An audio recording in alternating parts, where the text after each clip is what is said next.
North Korea एक रहस्य बना हुआ है, एक ऐसा देश जिसे अक्सर ग्रे रंगों में रंगा जाता है।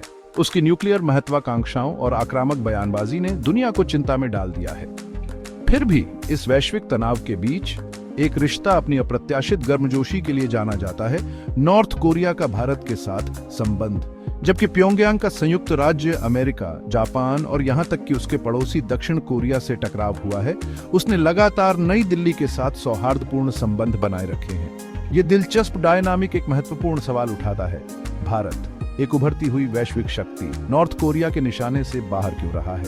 इसका उत्तर ऐतिहासिक संबंधों, साझा भू राजनीतिक हितों और कूटनीति के प्रति व्यावहारिक दृष्टिकोण के जटिल इंटरप्ले में निहित है। गुटनिरपेक्षता के इतिहास और शांतिपूर्ण सहअस्तित्व के प्रति प्रतिबद्धता के साथ भारत नॉर्थ कोरिया के साथ एक अनोखा रिश्ता बनाने में कामयाब रहा है, जो वैश्विक राजनीति के तूफानों का सामना कर चुका है। यह ऐसे भारत नॉर्थ कोरिया संबंधों की बहुआयामी प्रकृति में तल्लीन करेगा, उन ऐतिहासिक, राजनीतिक और आर्थिक कारकों की खोज करेगा जिन्होंने इस अनलाइकली बॉन्ड को आकार दिया है।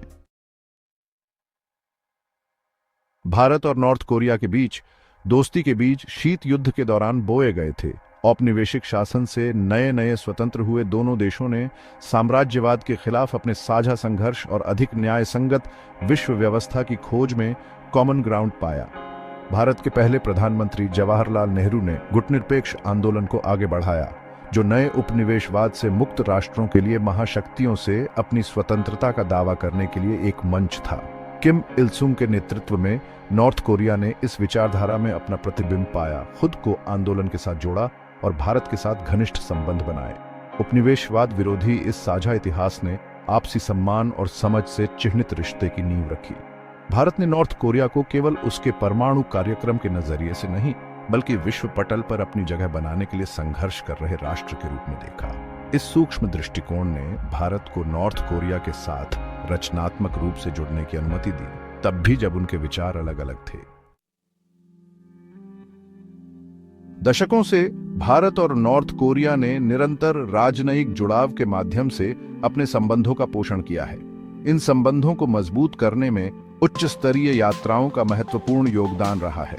पूर्व प्रधानमंत्री इंदिरा गांधी और राजीव गांधी सहित भारतीय नेताओं ने प्योंगयांग का दौरा किया, जबकि नॉर्थ कोरियाई गणमान्य व्यक्तियों ने नई दिल्ली की पारस्परिक यात्राएं की। इन आदान प्रदानों ने बातचीत को सुगम बनाया है, सद्भावना को बढ़ावा दिया है और संचार के खुले चैनलों को बनाए रखने में मदद की है। इसके अलावा भारत ने अंतर्राष्ट्रीय मंचों पर नॉर्थ कोरिया की भागीदारी का लगातार समर्थन किया है, अलगाव के बजाय उसे शामिल करने की वकालत की है।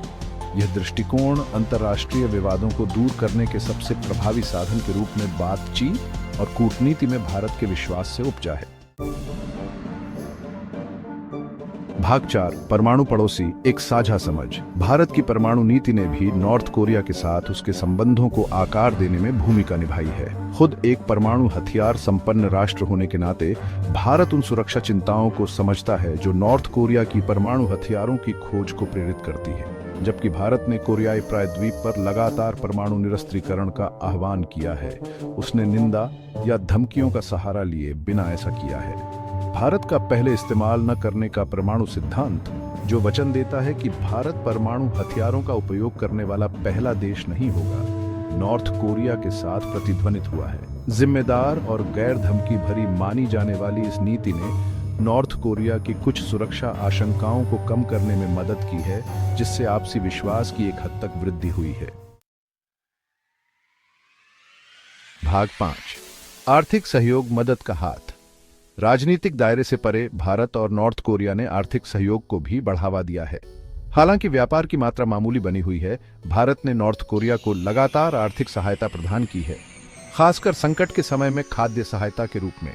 इन मानवीय इशारों ने जरूरतमंद दोस्त के रूप में भारत की छवि को मजबूत किया है और दोनों देशों के बीच संबंधों को और मजबूत किया है। नॉर्थ कोरिया के साथ भारत का आर्थिक जुड़ाव मानवीय चिंताओं और सकारात्मक बदलाव को प्रोत्साहित करने की इच्छा के संयोजन से प्रेरित है। सहायता प्रदान करके और विकास परियोजनाओं का समर्थन करके भारत का लक्ष्य नॉर्थ कोरिया के लोगों की पीड़ा को कम करना और शांति और स्थिरता के अनुकूल वातावरण बनाना है।